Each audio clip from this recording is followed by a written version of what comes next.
ବୋଲି ଗୋଟେ ଅକ୍ଷରକୁ ବେଶୀ ଭଲ ପାଆନ୍ତି ପିଲାମାନେ। ବକୁ ବେଶୀ ଭଲ ପାଆନ୍ତି ବୋଲି ଏ ସଂସାର ନାଁ ରଖିଲେ ବ୍ରହ୍ମାଣ୍ଡ ବରୁ ସୃଷ୍ଟି ହେଲା। ବକୁ ଜଗନ୍ନାଥ ବେଶୀ ଭଲ ପାଆନ୍ତି ବୋଲି ତାଙ୍କ ନାଭିରୁ ସୃଷ୍ଟି କଲେ ବ୍ରହ୍ମାଙ୍କୁ ବରୁ ଆରମ୍ଭ ହେଲା। ବକୁ ଜଗନ୍ନାଥ ବେଶୀ ଭଲ ପାଆନ୍ତି ବୋଲି ତାଙ୍କ ଦାଣ୍ଡ ନା ବଡ ଦାଣ୍ଡ ଆଜ୍ଞା ବରୁ ଆରମ୍ଭ ହେଲା। ବକୁ ଜଗନ୍ନାଥ ବେଶୀ ଭଲ ପାଆନ୍ତି ବୋଲି ତାଙ୍କ ଦେଉଳ ନା ବଡ ଦେଉଳ ବରୁ ଆରମ୍ଭ ହେଲା।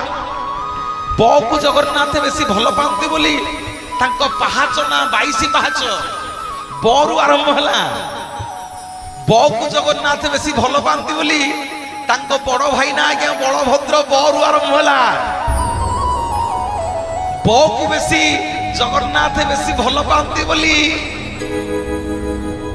এই মাস না আজ্ঞা বৈশাখ মাস,